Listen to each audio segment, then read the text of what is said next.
Nice, there we are. I'll mute myself and just hand over to you, all right, Shan? Fine, that's fine. Robin mentioned this week in particular about 4 a.m. wake ups and how to prevent them and what to do around the early wake ups. And also talking about putting baby down to sleep at night and for naps and how long you should persevere before giving up and trying again later. So some really great topics there as well. So firstly, early rising. Early rising is really tough at the moment because I'm not surprised people get 4 a.m. wake ups because the sun is coming up at around that time. Okay, and that's massively what it's to do with. And it's to do with the circadian rhythm and stuff. So basically, we are really, all of us are governed by the hormones that control sleep. So that's the cortisol and the melatonin. Cortisol is what keeps us wakeful, gets us up in the morning. Cortisol kicks in with the light. So when the light changes, our cortisol levels go up and we are more wakeful, which is actually generally why in the spring, summer, you're kind of feeling more wakeful and stuff anyway, and you can get up and about more and do more. In the winter time, we're sort of a bit more like we want to hibernate, don't we, and hide up in our holes in the dark. So number one is to look at the light in your room. Okay, that's definitely the first tip, and that can be really, really tricky. I'm definitely seeing it here. My little one, by 5:30, she's kind of good to go, and it is quite light in our room, and I just, you know, if I'm quite honest, I haven't been bothered. It's not bothering me enough to do anything about it. But if it was, what I would do would be making sure that I've got more blackout and stuff. And one of the things you can do with blackout blinds, because blackout blinds are so blinking expensive, can't they?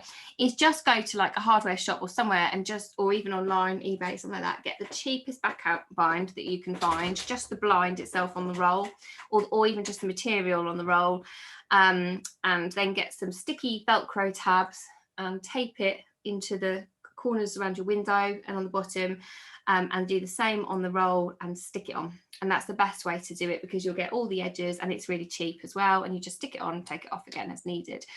So that would be my first tip, is just to see what is the light in the room. The other thing is going to be the temperature as well. So at that kind of time in the morning, we often have a bit of a temperature dip as well, and that can wake babies up. So because it's so hot at the moment, a lot of us are probably going to bed with not very much on, or, you know, babies haven't got a lot on.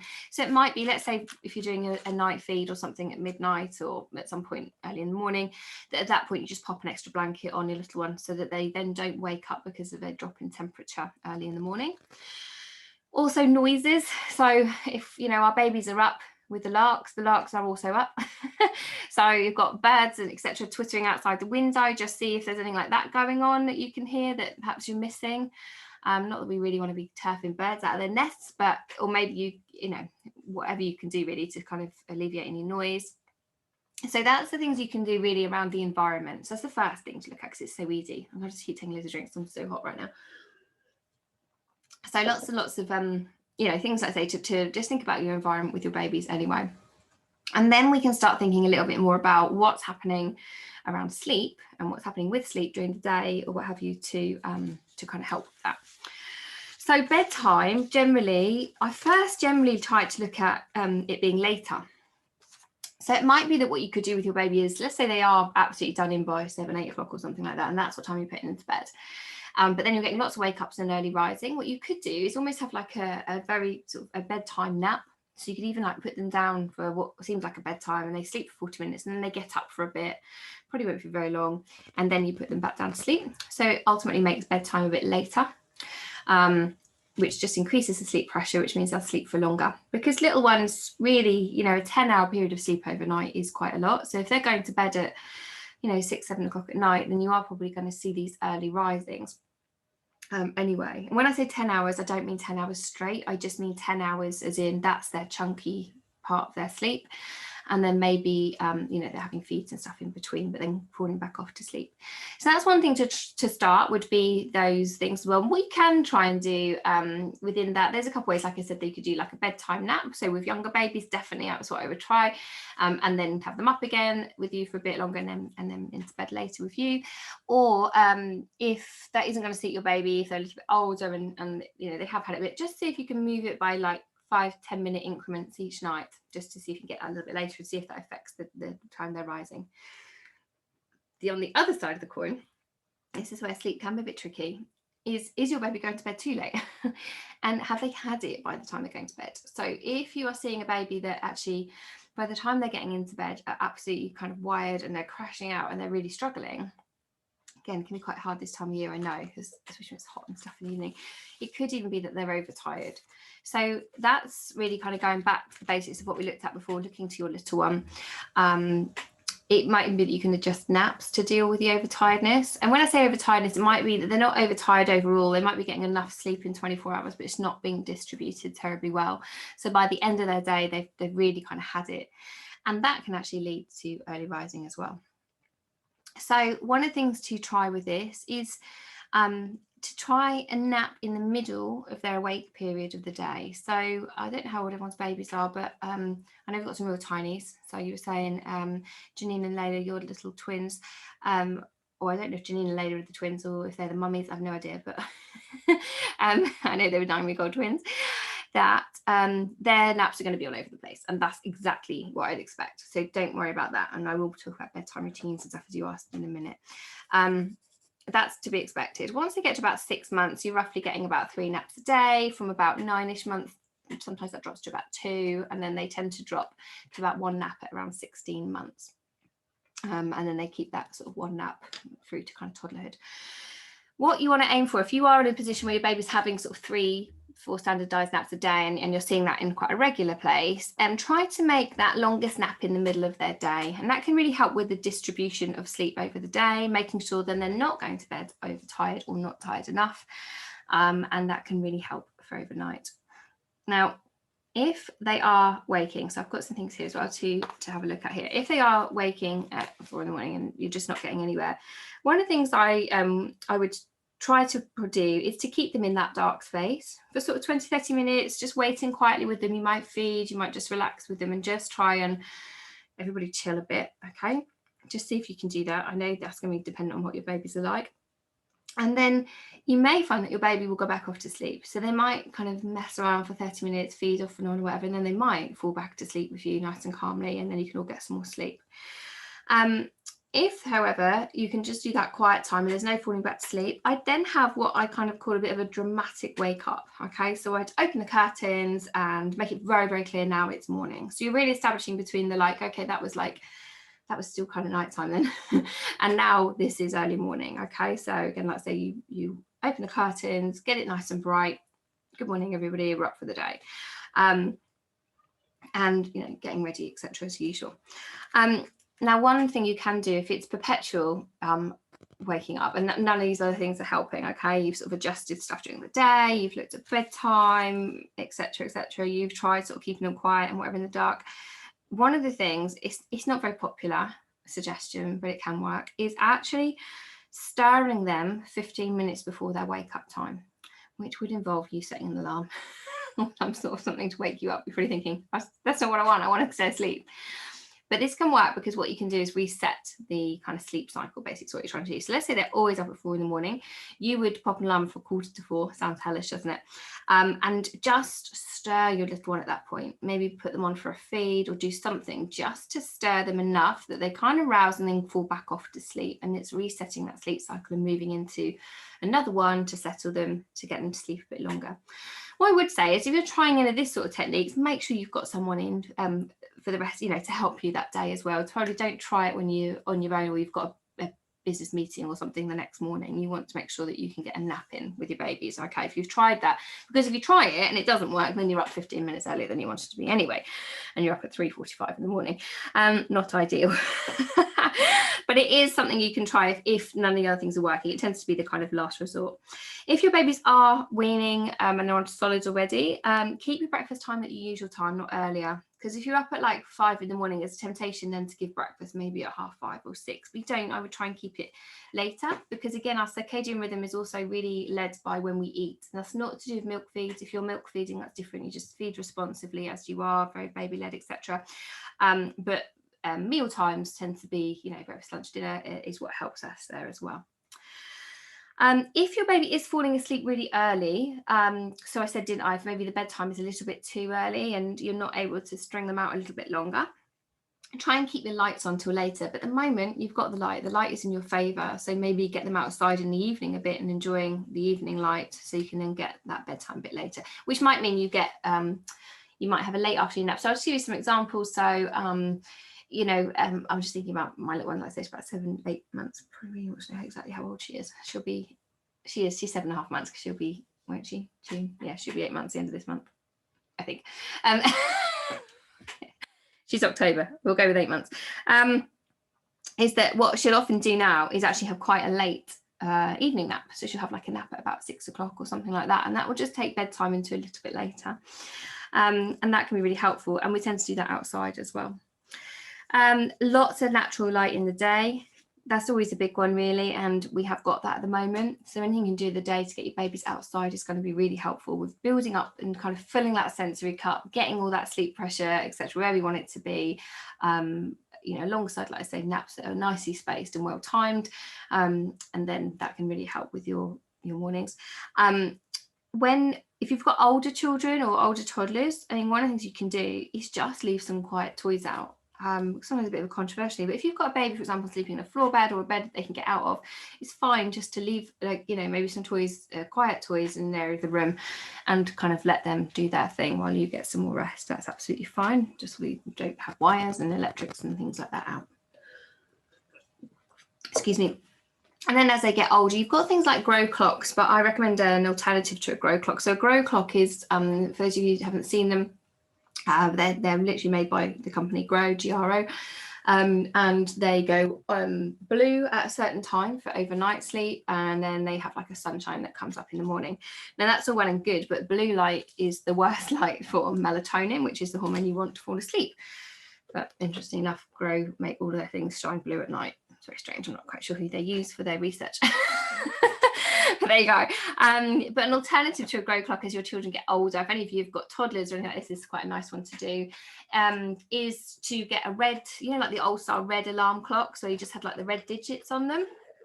And you can block off one side with a piece of paper, and maybe, for example, write I don't know, 8 o'clock. No, 8 o'clock. I mean, that would be lovely, but let's be realistic here. Let's go for 7. You could write 7 on a piece of paper, stick that over the digits, you know, the minute digits, and you would teach your child what 7 looks like, and that's the 7, and this is what it looks like, and it's red, and all the rest of it. And when the other 7 pops up next to it, that's when you can get up. Now that's just going to glow red all night, so it's not going to interrupt their sleep. And then, you know, they can look to the other number and they wait for the other one to match it. And that's a grow clock alternative, which is going to be cheaper, but also not be glaring and blue. However, some people will get on fine with those other kind of clocks. I won't interrupt them. But like I said, that's kind of for earlier. So for your little babies, firstly, look at the environment around you. Is there something you can do, something you've missed that you could change there? Then looking at bedtime, how does bedtime feel? Does it feel manic? Is your baby like really stressed, really wired? Or is it taking them ages to get to sleep? They're not actually maybe quite tired enough, whatever. Excuse me, have a look if you need to make that earlier or later. Have a look at your naps during the day. Where are they spaced? What's happening at that point? And then, like I said, a few tips for kind of in the morning what you would do if that's not happening. I say keep it quiet. One of the things that I think can work really well is to work as a team here. If any of you are living with your partners, or have extra support that you can have in place. One of the things to do is maybe if you're going through that with your child at the moment is to separate sleep spaces so that you're in with your baby and then perhaps you're doing the night feed, etc. And then when they're waking up early, that's when partner comes in and takes over, i.e. literally takes baby away with them because they've had a full night's sleep, and they take over at that point, and you get a couple more hours sleep before you then take over again. So I think that can be sometimes a helpful way, because it's not forever. And I think when you're in it, especially with the first baby, you can think, oh my gosh, I don't want to do that. I don't want to set that up as a pattern. That's not how we want to be. But these things are phases, and so sometimes just a little bit of a stopgap of like, let's just do this to get through it so we're all getting some sleep. It can be a really, really helpful way, and then it feels less stressful as well, because you know that at that time in the morning you can go back to sleep. You can hand over your shift now. So yeah, just think about ways, like I said, that you can help it to work. We wanted to then talk about settling for naps, wasn't it, and how long you kind of work with that, and then also bedtimes. So we'll go with naps first. And I know we talked before about looking for your child's sleep cues, so when they're getting tired, and with the little twins and stuff, I mean, you said you haven't really looked into sleep yet, don't know what to do with that, whatever, but really the first thing to do is just start watching your baby. And I'm sure you must be, in order to have 9-week-old babies that are still breastfed, you must be extremely responsive and doing a lovely job. So just watch for what those cues are. You know, undoubtedly you're spotting all the feeding cues, which is a lot of what it is, isn't it, at this stage? But just see if you can start to spot within that when those feeding cues also include tired cues. So sometimes you'll know what it's like, you put them off because they want to feed, and within a couple of minutes they're falling asleep. So yes, they're asking to be fed and they're feeding off to sleep. Very, very normal. But within there, there'll also be something then that probably indicates they're also tired. So for some babies, it will be this, rubbing of the eyes. Sometimes they just get little red eyebrows. Some babies might start pulling at an ear. There'll be all sorts of different things for each child. So just start to see what you can spot. It's a really great way to really start watching your babies at an early age and seeing what it is that they do.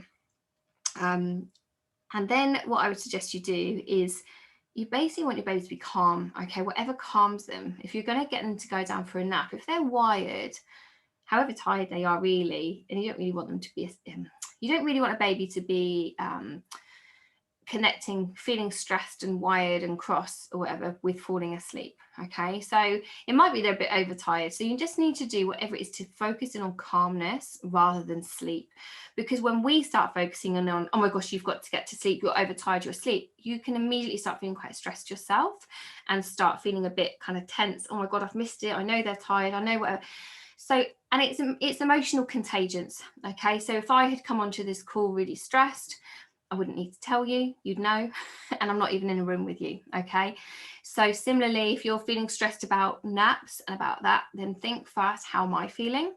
Because that's going to impact on my baby.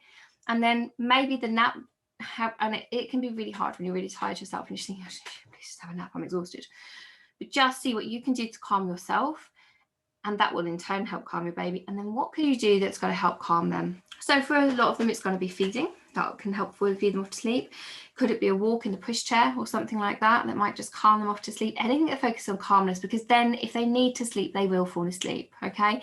If once they're calm, or you've started a nap time because you've spotted those cues and you think, oh no, we'll start a nap time now when everything's nice and calm, I would say 15 minutes maximum, okay, to spot whether or not this child's going to fall asleep and they want to fall asleep. So if you are, you know, still after 15 minutes and everybody is calm and it's chilled or whatever, but your little one's still happily looking around and they're like this, you've probably got nap time a bit wrong, and perhaps they're just a bit bored or whatever.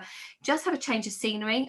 Outside is ideal. Go and do something sensory. It can be so simple. It can be literally, you know, sit them in the grass next to some flowers and just let them kind of look at it, and maybe make yourself a cup of tea.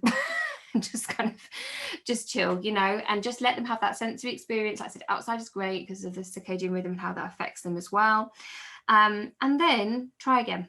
Okay, maybe it might even be 20 minutes that you need to try again. That might be all it takes, or it might be another 30 minutes or another 60 minutes. Okay, it doesn't matter massively, but you don't want to get yourself wired up about naps, and you don't want to get them wired up about naps, because what it does is it messes up what we call the sleep hygiene, which isn't really to do about how they how like messy they are before they go to bed.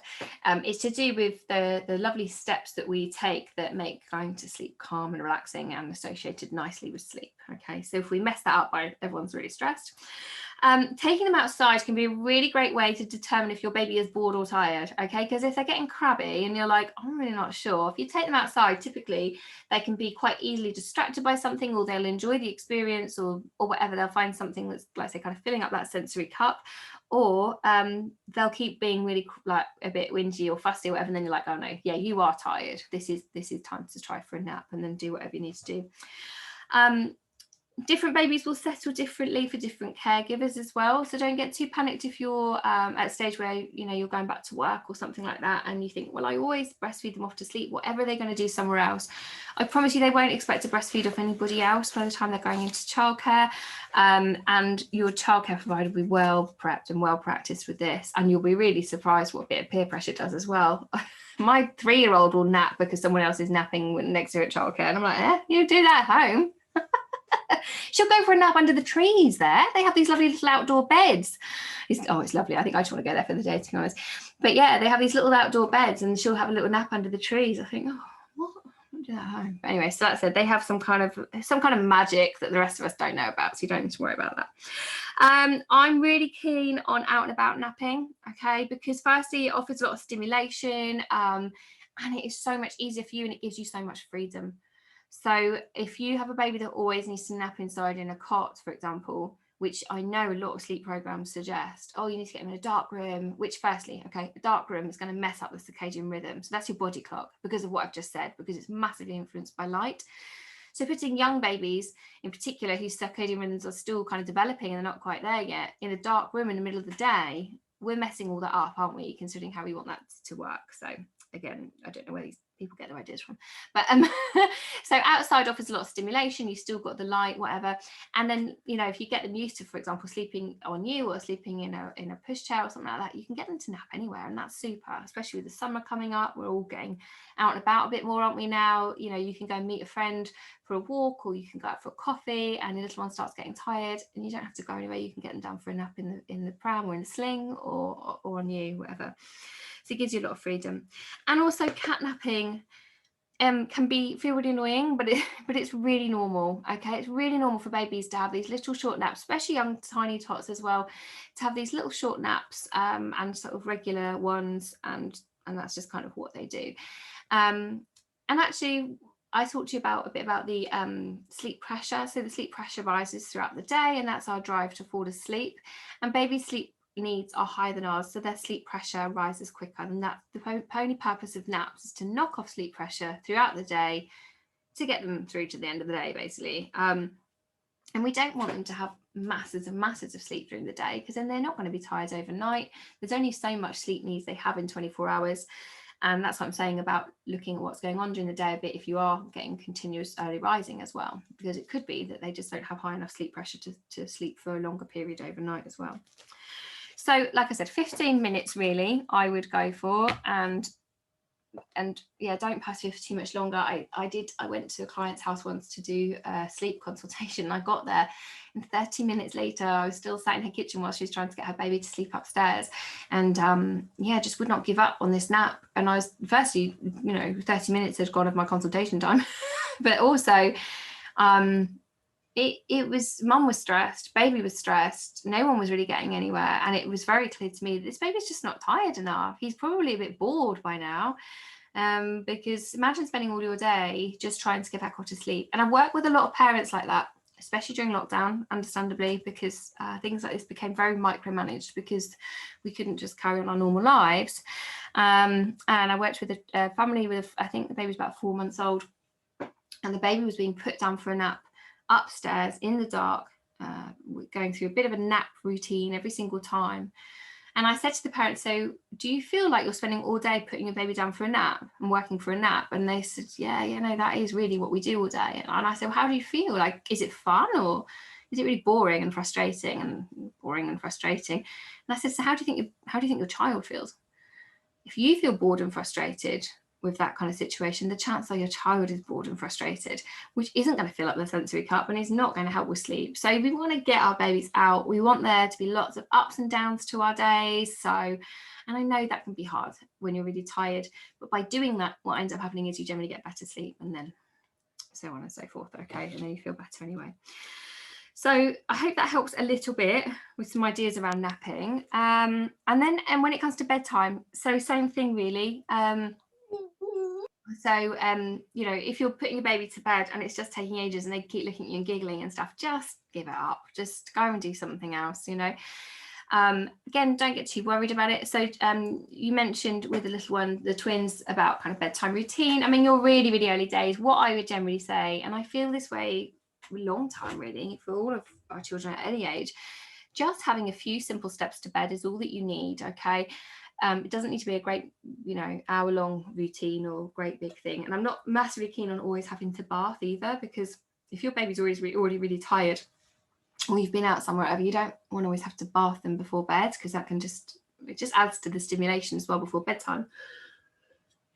Excuse me. So like I said, just a few simple steps to bed. So it can be something like you go through into the bedroom, maybe you have a particular song that goes on, or a light show, or I don't know, whatever it is that works for you.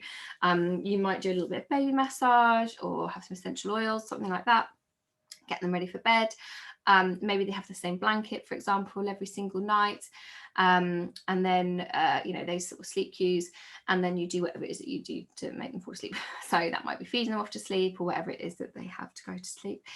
And I would say that you're going to know within 15 minutes, you're going to know whether your little one's sleepy and tired or not. And if they're not, I would just kind of go, we've done the bedtime routine, that was lovely, and we'll do it again later. Because you don't want to sit there battling into sleep with a baby that's not going to go to sleep. This time of year, I am a big fan, because it's so good for you as well, mums, to get out and about, and it can help you just get that bit of time, bizarrely for yourself, or a bit of exercise, which can make such a difference how you feel, is to actually do bedtime routine and then put them in a pushchair and go for a walk. I think that's a really, really lovely way to use the summer months in your favour. Put a podcast on or something, and go out for a nice walk. Baby can go to sleep in the pushchair, and then you can transfer them to bed once you're home. That's another really nice way to do it, which gets you a little bit of me time, which perhaps you wouldn't have otherwise. I made a mistake of doing this in a certain way, though. It wasn't last time. I was pregnant last summer. I didn't go anywhere last summer. And the summer before, I was putting Esme down to bed, and I started listening to this awful crime show on and I was totally addicted to it. But I live really out in the sticks, and then I'd go for a 5-mile walk, but spend the whole time looking behind me because I'm listening to this god awful crime story. So don't listen to that. Listen to something nice and relaxing. But anyway, what I did find though is it got me my exercise, so I felt better, so I slept better as well. I got a bit of fresh air, and when you've got a decent, even if it's just music like listening to, or for me it's a podcast or an Audible book or something like that, I love doing that because I feel like that's my time and I feel relaxed, and because I'm relaxed, the baby's more relaxed and everything just gets a bit easier. So that's what I would say about bedtime. Don't worry about, you don't have to be too focused on it. And I think actually often the more focused is the word, but the more we kind of feel like we have to manage everything, often the harder it gets, and the harder it feels as well. Jan, can I ask, because at night time, River is incredibly tired. Do you know what I mean? Beside himself with tired, and he's one of those babies that he just gets more and more hyper, and he's giggling and he's laughing and all this kind of stuff. And we're in bed and I'm feeding him, and it just and I go for a walk sometimes and calm him down and come back, and he's still not going to sleep. But if I hold him, he'll sort of try and get away, and I'll sort of hold that, sort of say no and hold him, and then he'll kind of feed again. And if I can do this, and I just often swap sides. So he tries to get away from one side to kind of race across the bed, and I'll just swap sides and feed him on the other side. And sometimes I have to do this, I don't know, I can do it between 5 and 10 times, and then he will just give up and then fall asleep. But I don't know whether that is the right thing to do, or whether, like you say, I'm sort of disturbing. It's not all the time. And it's interesting because the other night, this is what happened. And then the next night he just sort of fell asleep as if I know I can't get away, so I know that to feed and fall asleep. So I'm a bit confused whether to sort of, because it feels like I'm restraining him, and I don't like that at all. But it's almost like if I don't do that, then it's just fun on the bed, Yeah. So I didn't mean to do. No, I totally get it. My first son was, my only son, actually, I've only got one son. My first child was very, very similar. Do you feel like he's fighting you a bit about sleep? You're kind of, fighting, That's quite typical. One of the things I would say as well, though, is do you feel like he could do with maybe starting it 10 minutes earlier? Would that help at all, or have you tried that? Yeah, again, I'm a bit lost with that, because sometimes I think, okay, I should take him to bed earlier because he's overtired. And then he's still is fun, or other. So there is this kind of, it's so difficult to know if he's and he wants to run, and he wants to kind of be a bit, especially since he started crawling and all this kind of thing. It's all about the movement, basically. Trying to lay him down or do anything, he's like, no, I want to be moving. So I wonder, do you have, I'm sure you do loads of this during the day, but as part of your kind of nighttime routine, do you have anything like that? Do you have any kind of rough play or anything as part of that? So again, I think so sometimes he can play with his dad just before bed. And sometimes I think that is not a particularly useful thing, because he's like, this is fun. Okay, so what I would do with a child who loves that rough and tumble, and that's kind of bedtime a bit, is I probably Think about kind of if there's a rough time that he usually falls asleep, then I would go with that as his bedtime, okay? Because children also have what we call, well, we all have like a wake maintenance zone as well. So with all the will in the world and all however tired he is, there'll be a certain point in his day where you're just never going to get him to sleep. And it could be that you're within that window, okay? So if you get to a certain point, it might be worth watching like time-wise slightly and just be like, do you know what, actually by 8:30, let's say it's 8:30, for example, he's always gone by then I would aim for like that to be the bedtime rather than starting earlier. So I don't know what the timing is. So just have a little look at the moment and just think, is there actually a time where by then he'll normally have crashed? Okay. Because I think what might be happening is you might be in that wake maintenance zone. Then I would work back from there a little bit and then be like, okay, so what can we do prior to that? So prior to that crash, that point where I know he's going to fall asleep, in which case we want to start bedtime about, well, getting sort of snuggling down for bed about 15 minutes, let's say, before that, to give him a nice time to fall asleep nice and relaxed. She's left the room. I think she's gone to go and get River or a pen and paper. I'm not sure. Oh no, she's gone to get. I'm hanging on for you, Robin. I was like, oh, she's lost her baby. So yeah, so I'd note down. Are you listening, River? Are you taking all the things? It's all about you. So yeah, I'd wait for that. Like I said, find out what time it is that he generally is going to be asleep by. Work backwards from there. Start bedtime about 15-ish minutes before, so he gets that chance to wind down within there.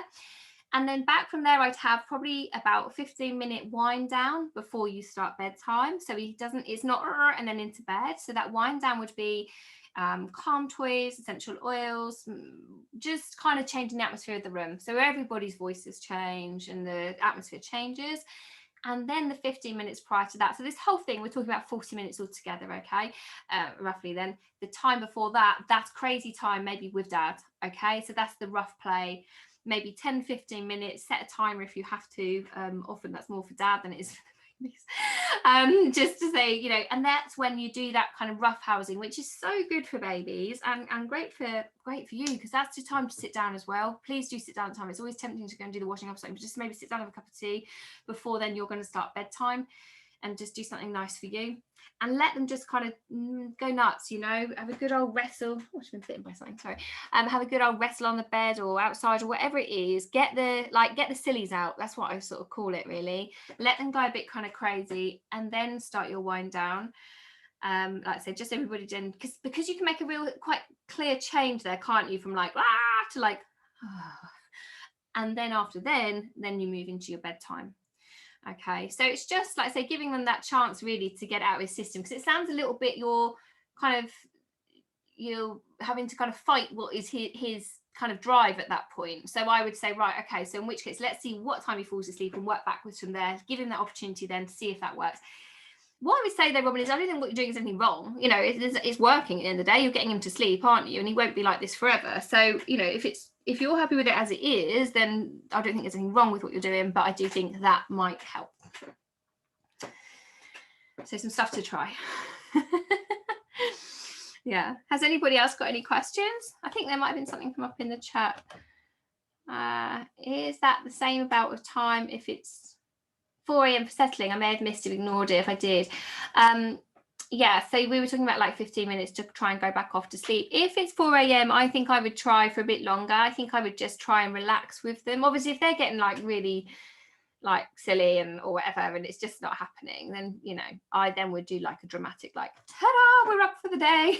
So you make that real, again, that distinct dynamic between we're relaxing, we're chilling in bed and whatever. But like I say, sometimes you might find that they kind of feed and faff off and on for sort of half an hour at 4 a.m. and you can just kind of doze in between that, and then they go back off to sleep again.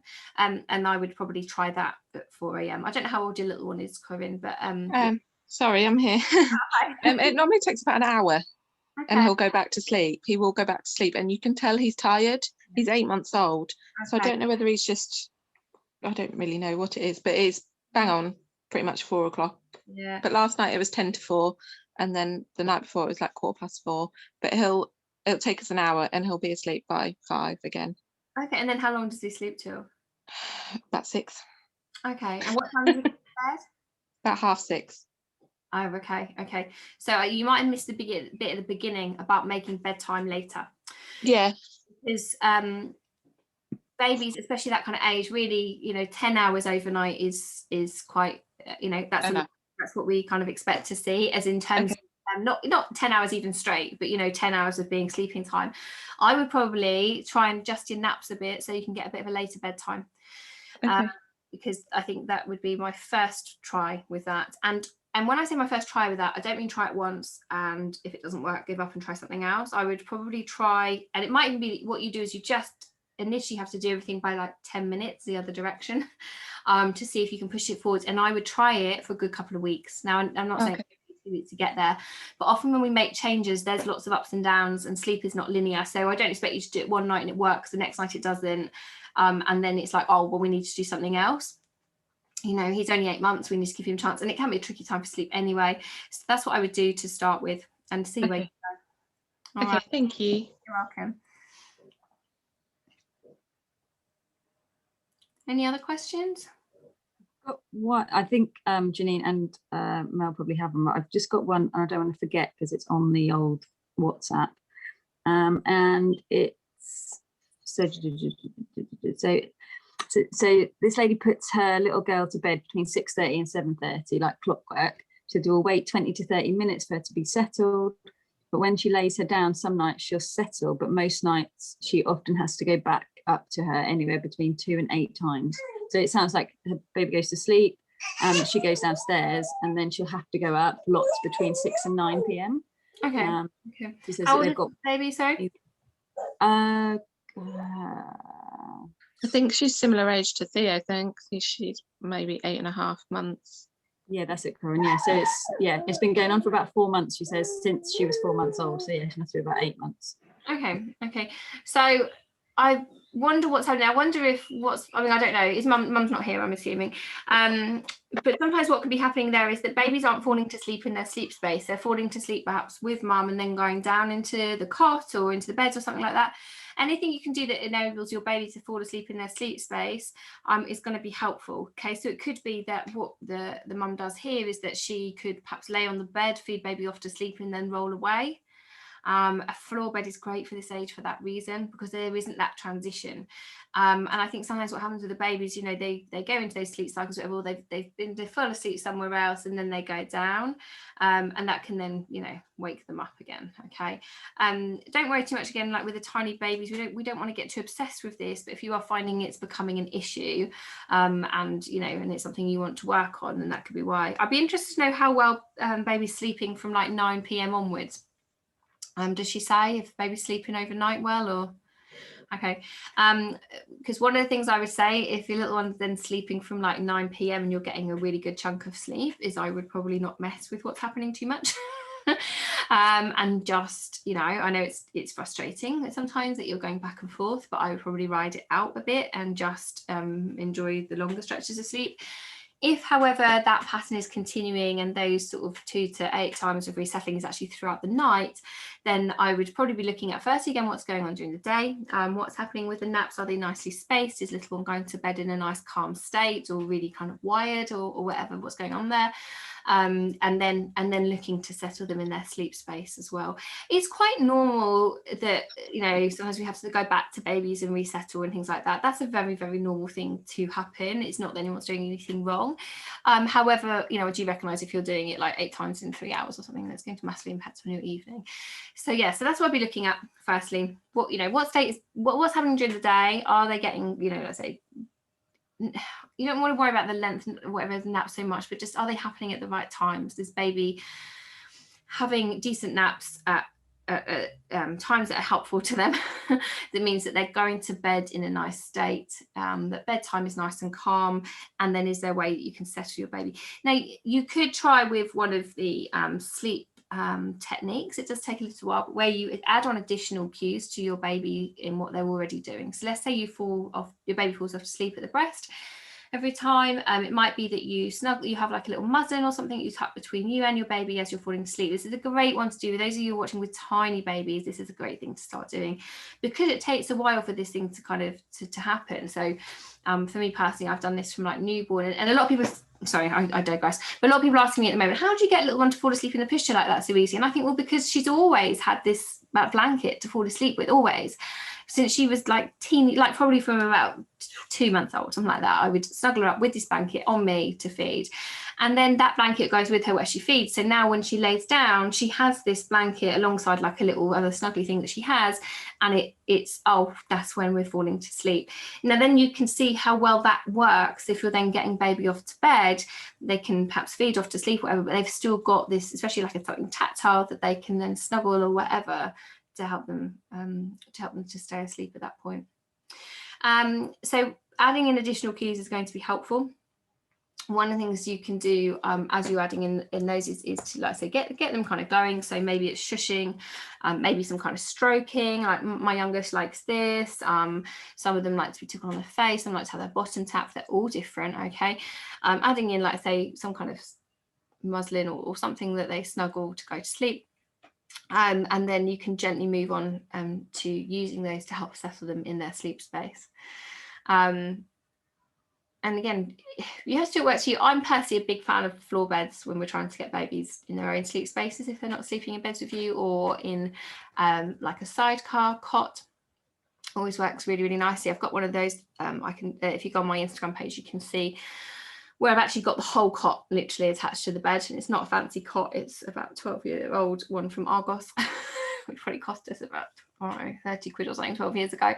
And we've just kind of made it into a sidecar cot, which means that can literally almost get in it with her and boob her off to sleep and then leave her in that space. It's the transition, isn't it? I think that creates a massive issue for most of us. But yeah, sorry, I'm rattling on, but without knowing more information around that. Yeah, that's great. That's fine, Sean. Thank you so much.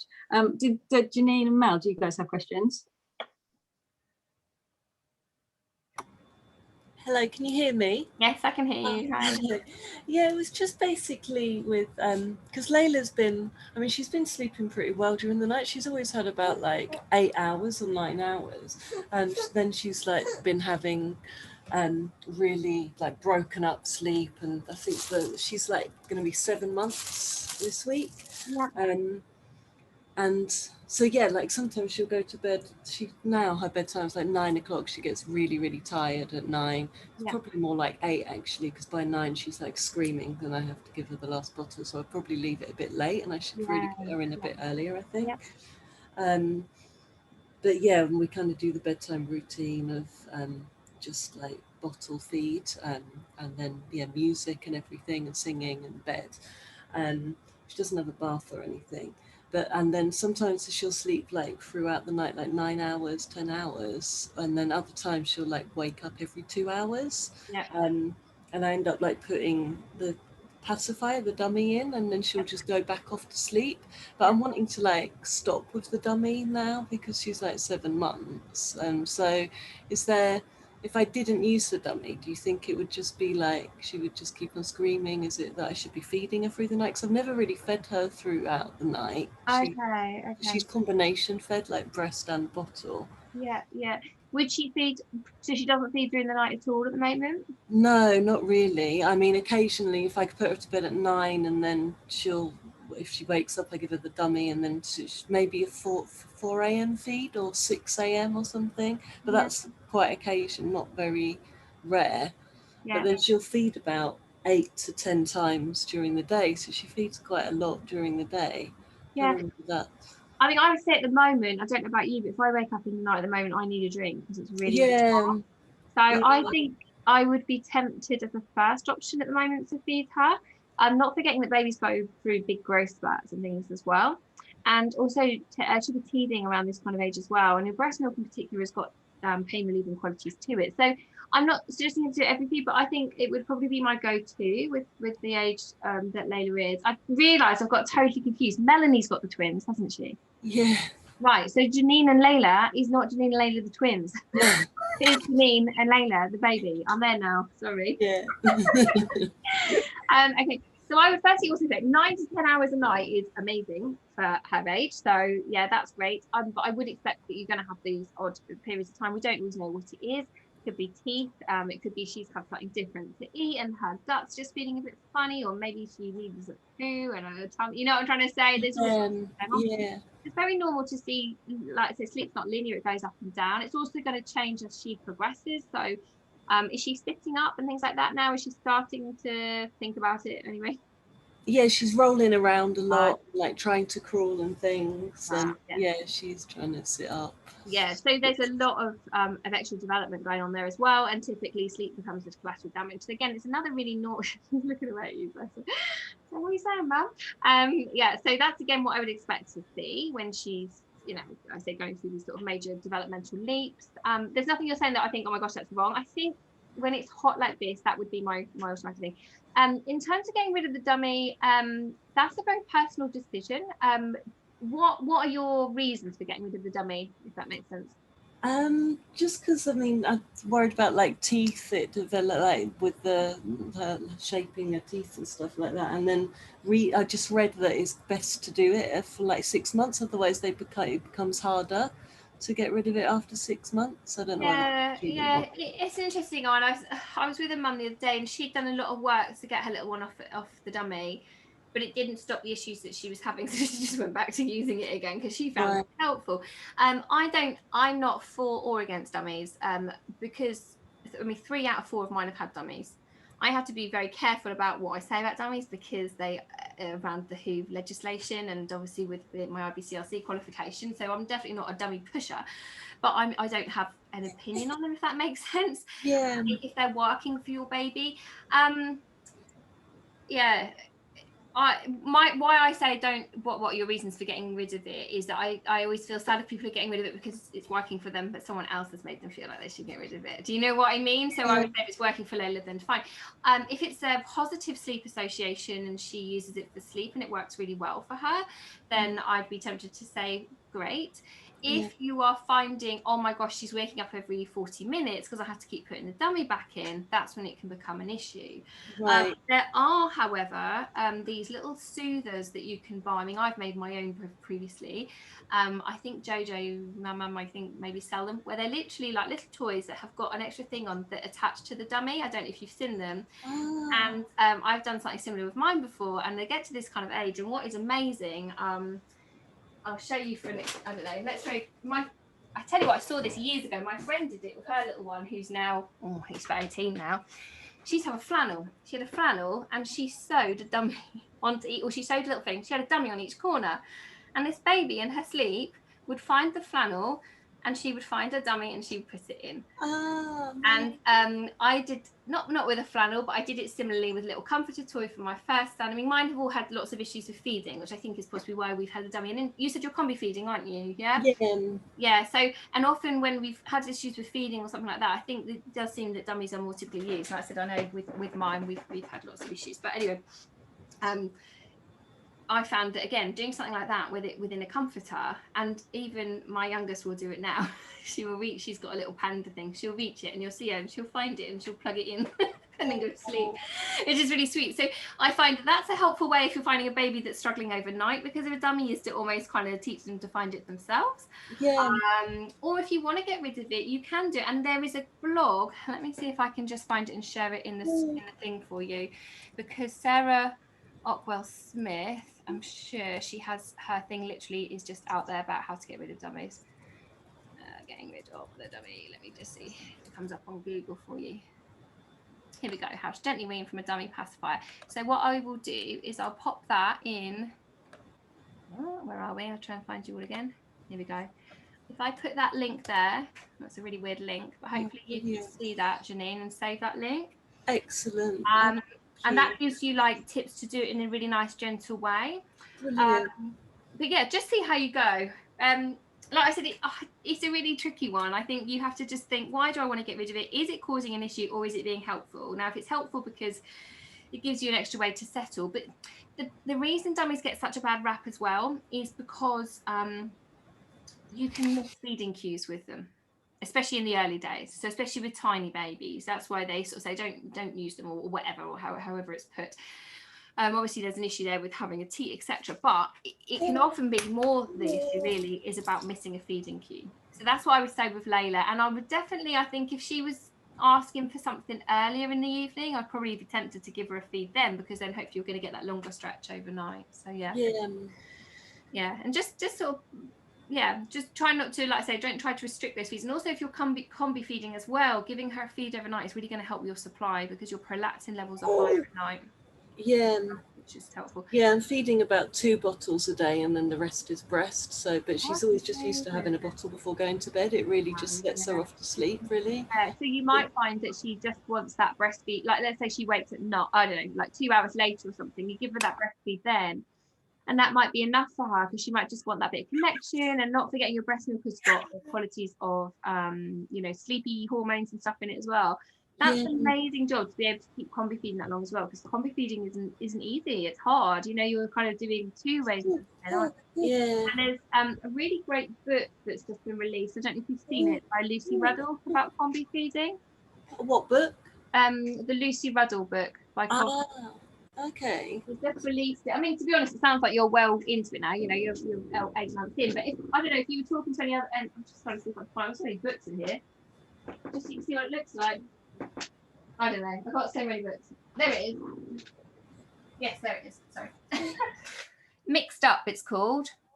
Combination Feeding by Choice or Necessity by Lucy Ruddle. It's a really great book. So if you hear of anyone who, you know, is interested in combi feeding or struggling with it, whatever, because it is hard to do, and there's many different reasons for doing it, and it's about, you know, trying to keep your supply in place and juggling all of that, isn't it? So you've done a really great job to keep that going. Yeah, because she doesn't nap during the day either. I'm so glad you said about, like, you don't have to make them nap in the dark and like in a room and stuff, because she just doesn't want to do that. Like, sometimes she'll just sleep when I'm out in the pram with her, or when I'm breastfeeding she'll sleep after that, but it's only for like 20 minutes, half an hour, and then she'll wake up again.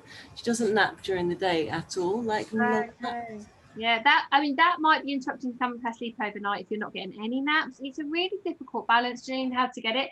With this kind of age, I find if you try and get the morning nap about 2-ish hours after they wake, that's always the easiest one to get. And then what happens is you catch them before they start getting too tired, a bit overwired, etc.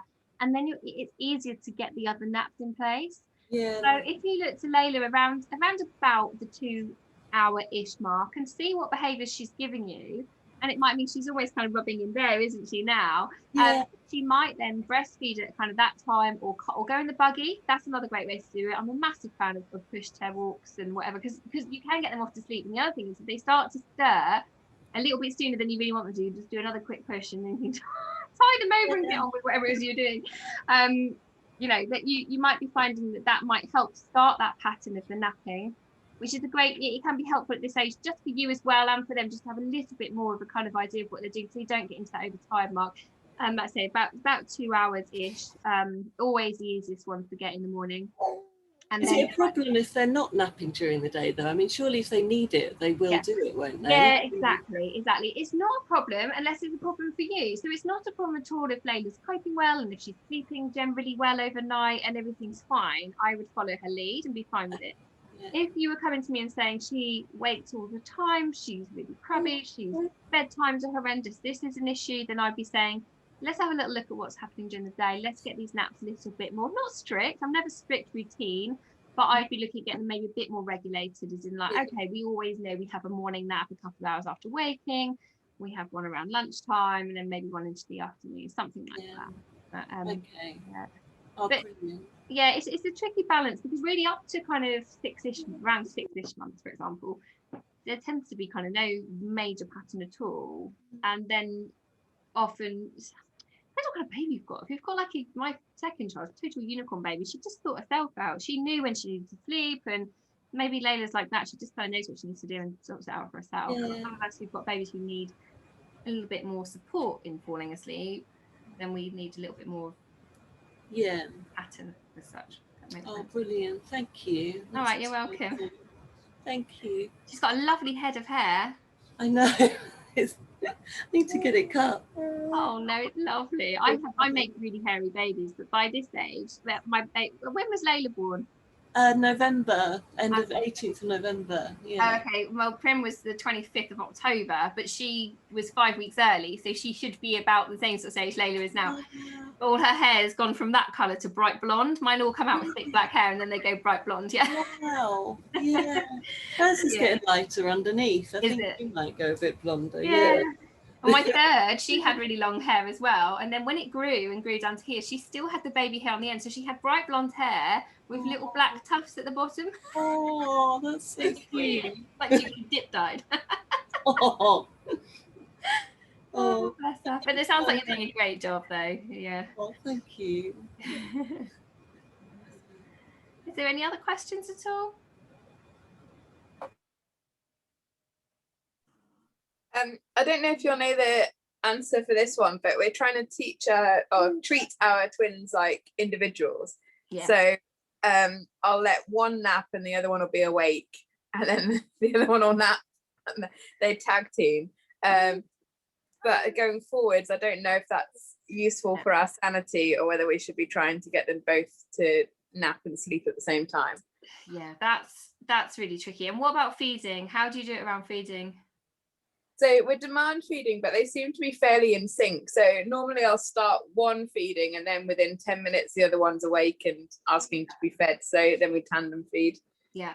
So I would generally with feeding, would take the lead of the one who's giving you the feeding cues and then poke the other one and get them to feed afterwards. So you kind of get them into a pattern of feeding at a similar time, just to make it easier for you, to make it sustainable.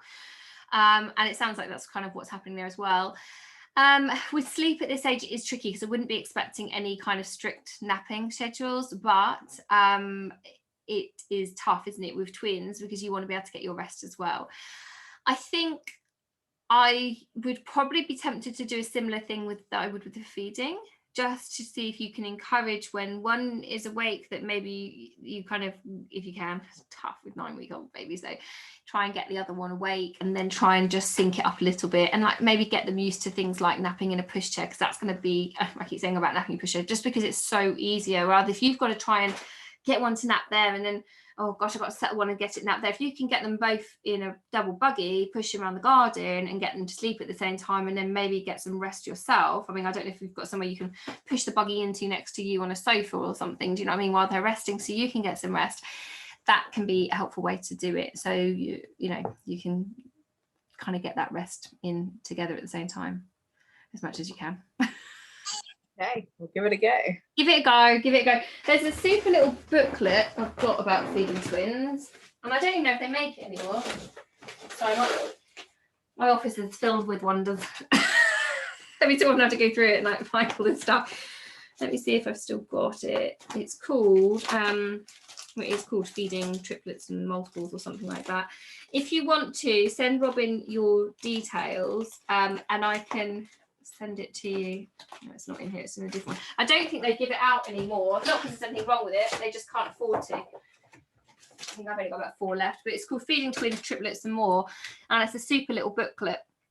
If you want to let Robin know your info, she can email me and I'll get it sent on to you. And it's just got loads of practical tips around breastfeeding and caring for twins if you want it. Yeah, it is a really nice one. Perfect. When we used to have funding for such things. For buying leaflets, but there we go. Yeah, it sounds like you're doing an amazing job, but yeah, that's what I'd be tempted to do. And like I said, just finding how can you do it that long term is going to be the most sustainable option, if you can get them both to sleep together in a space. And like I said, introduce them, maybe when they go down they have the same little muslin each time. I don't know, Melanie, but I know that like I didn't have these when my older 2 were there, but now it's really fashionable, isn't it, to have these massive swaddles, these huge muslins, and they generally cost a fortune, but they're really beautiful. And no one wants to use them for their baby to puke on. They're way nice, you know, like why do you want to do that? But they make, especially in the summer, they make great lovely sort of cloth thin blankets, don't they? So if you perhaps every time you put them down in the pushchair, you use that and pop them with a little one of those each, if you've got them, for example, then that would be a way to start getting in those sleep cues and start getting them used to going off for naps in a certain way together. Okay. Some rest. Great. Any other questions at all? Oh, I getting bitten here. I don't know who else is getting bitten to shreds. Can I ask something again? Sorry. Yes, of course. Is there do you recommend a certain amount of time for naps? Sorry, say that again, Corinne. That just cut out slightly. That's all right. Do you recommend like a certain amount of time for naps during the day, depending on age range, like to make sure they're not getting too much or too little? Yeah, there is a rough guide to that. I don't know if I can. I probably can't post it in as a. Oh, I might be able to. Hang on, let me see if I can post it in as a picture for you. Okay, thank you. Hang on a minute. It's probably doing something weird. I've just realised I'm signed in as something else. That's helpful. Sorry. I think I'm signed in as Blossom. I'm really sorry if I am. I do. Oh, crumbs, let's see if it'll let me do it. It's not going to let me do it, but yeah. So how old is your little one, Corinne? Because I'll show you what I've got here anyway. Okay. How old is your little one again? 8 months. 8 months. Okay, so yeah, so 8 months we'd be looking at probably about 3 naps a day. So like I said, I generally aim for like 1 in the morning, a couple of hours after waking, keeping that one quite short, aiming for your longest one around lunchtime-ish, and then probably another short nap into the afternoon. Yeah, so about 3 to 4 hours of daytime sleep in total. Okay. Which might be, and then roughly about 10 to 11 hours overnight. You're looking at about 12 to 15 hours of sleep over a 24-hour period. So I'd be looking, what does my little one do over a 24-hour period first? Are they getting enough sleep generally? And babies will generally get themselves enough sleep. So more often than not, it's to do with the distribution of it. Yeah. Rather than it being like purely overtiredness, it's to do with kind of managing the distribution of sleep alongside, you know, the circadian rhythm and the ideal times of sleep as well. So you don't want them napping for like 6 hours a day. You're never going to get it. But similarly, if you're only getting like 40 minutes in a day, you might start to see more unsettled nights. Okay. All right. Yeah, thank you. You're welcome. Any other questions? One of the things I generally think is really important to know around sleep is really, I think I've been doing sleep for a while now. I've never met a baby that has actually got any kind of sleep pathology. And if they do, it tends to be quite clear. So by that, I mean, you know, there's something really wrong with the sleep. Typically, babies are doing exactly what they need to do and exactly the way they need to do it. But because, you know, of how we live and our culture and things like that, the change is sometimes and often necessary to fit our lifestyle. And that's fine. Like, it's fine for us to want things to change. We don't live in a way, you know, ideally we'd all just be in the same house right now. And, you know, you guys would come and help me do my laundry while I was telling you this stuff. And, you know, we wouldn't be all separate doing the same things on our own, right, behind closed doors. But because we are, sometimes we need the changes just to kind of help us get through and manage in the lifestyle that we're supposed to be living in, you know, or that we do live in. And that's fine, but also understanding that what our babies are doing is really normal can often take the pressure off it as well. We're not doing anything wrong. It might be really hard. We're not doing anything wrong. There might be some tips that can change it. We're not doing it wrong. And we've all got different babies as well. There'll be some babies in this group of just 5 of us here whose babies will be sleeping beautifully. And, you know, like Janine was saying, Layla sometimes doing 9-10 hours a night. And some of you might be thinking, oh God, why is my baby not doing that? That's not my baby. I must be doing something wrong. You're not doing anything wrong. It's just that's what she does. And your baby will do something different. And similarly, your baby will learn the alphabet at a different time to another baby and walk at a different time to a different baby. And it's a developmental thing, and they all do it in their own way. And also, you know, there's 5 adults here today, and I bet you our sleep patterns are all very different as well. I bet some of us like to go to bed late, some of us like to go to bed early, some of us sleep really well, some of us take ages to fall. Do you see what I'm saying? There's such an array of normal sleep. So just to, like I say, give you that reassurance really, that you're not doing anything wrong. Your baby's likely doing everything as they need to do, but yeah, sometimes it's just little tweaks and changes that make it easier for us to fit it into our crazy lifestyles when no one's around to help us. Damn it. I keep saying I want to go down to a lake and like wash my clothes by a river with some other mums while my kids go and play in the water. That's what I want. Can you make that happen? I'll be with you on that one. I know, right? I'm like, this is just, washing is the bane of my life, and I'm here on my own doing it. It's rubbish. If I could have a good old gossip at the same time, I'd be real happy. Oh. Okay, then that's so wonderful. Thank you so much, Sean. You're welcome. And It's been helpful. awesome as always. Yeah, really appreciate it. So yeah, I will stop recording, and if I can remember what button to press.